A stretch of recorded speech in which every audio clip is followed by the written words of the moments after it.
Working Man Investor. Today's video, the expanding M2 money supply. The M2 money supply is the measure of the money supply that includes physical currency, checking accounts, savings deposits, and all other liquid assets. It's a broader measure of M1, which only includes physical currency and checking deposits. The M2 money supply is tracked by the Federal Reserve and is used to monitor the overall liquidity in the economy. So the money supply has now reached a record high. The best case scenario from what I can see is it's only going to continue to expand about 6% a year on year. However, if we have any type of economic black swan event and any type of the economy breaks and then we need to print our way out of it through quantitative easing, the financial cost to the system is going to be substantial and the financial assets are going to skyrocket, which will lead to a widening wealth gap. So the labor market is weakening, even though the jobs reports haven't been bad. You're seeing a lot of people that have lost jobs that are going to be working the service industry. So I think the unemployment rate is still pretty good, but if you look at the underemployed, it's expanded quite a bit this year.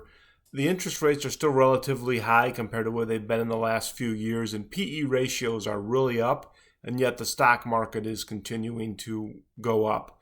The M2 money supply increases when there is more money circulating in the economy. The money supply can come from multiple different areas. It can come from increased bank lending, which we're seeing, government spending, which we are starting to cut back on, and the central bank through quantitative easing. Everybody thinks about quantitative easing, that they call it printing money, even though it's not actually printing money.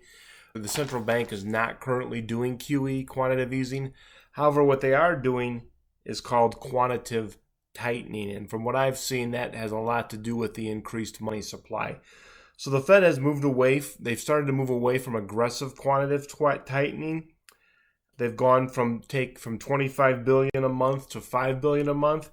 In quantitative tightening, the central bank reduces its balance sheet by selling or allowing bonds to mature, effectively removing money from the financial system. This impacts M2 money supply when the Fed when they reduce the QT, which they're doing. They're not doing as much. They've gone from down to 25 and they're going to go down to 5 billion. It means there is less selling or maturing of bonds, leading to more reserves in the banking system. So they're not letting the bonds expire as the way that they were, and this leads to more reserves in the banking system. All reserves are, it's just money sitting in commercial banks that they then have the ability to loan out. When they loan it out, people take the money, businesses take the money, they go out into they expend it. They start chasing goods and services. This can cause inflation, even though inflation's relatively subdued right now, but it does increase the M2 money supply. So this increase in reserves can translate into increased lending activities, which it has, and a greater availability of money in the broader economy. Like I've said, people are borrowing the money, businesses are borrowing the money, they can go out into the economy then and spend it.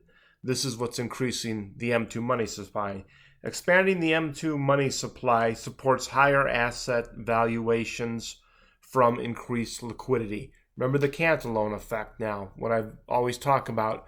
When new money starts to enter the system, and that's what's happening here, the people closest to it get first access to it, and they get the biggest advantage.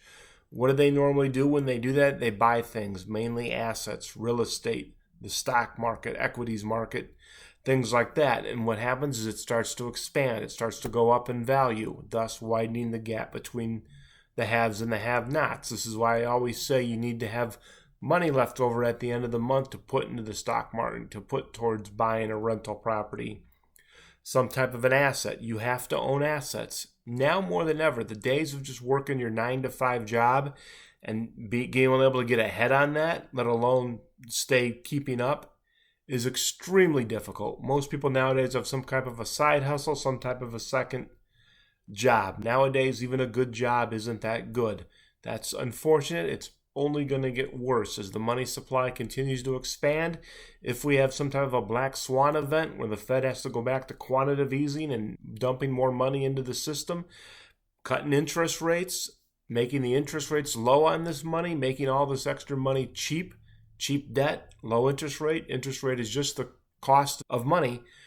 The people that understand what's going on, people that have the availability and the first access to that money are going to be buying assets with it, gold, silver, things like that, and they're going to rip higher. And those of us that get it later on, that haven't been available to take advantage of this, once all the prices have already elevated, are going to start getting more and more left behind. This is the Cantillon effect. This ties into the M2 money supply. So this is why I'm currently relatively pleased with Jerome Powell not cutting interest rates. I know that some people aren't, and I don't want this channel to be political. I just want to make a simple point here that in a rapidly expanding money supply, which we have, even a small interest rate cut of 0.25%, which is what they usually do, you cut the interest rates, even 0.25% into a rapidly expanding money supply, it can really, really amplify it. That rate cut is amplified because all this money is now even cheaper.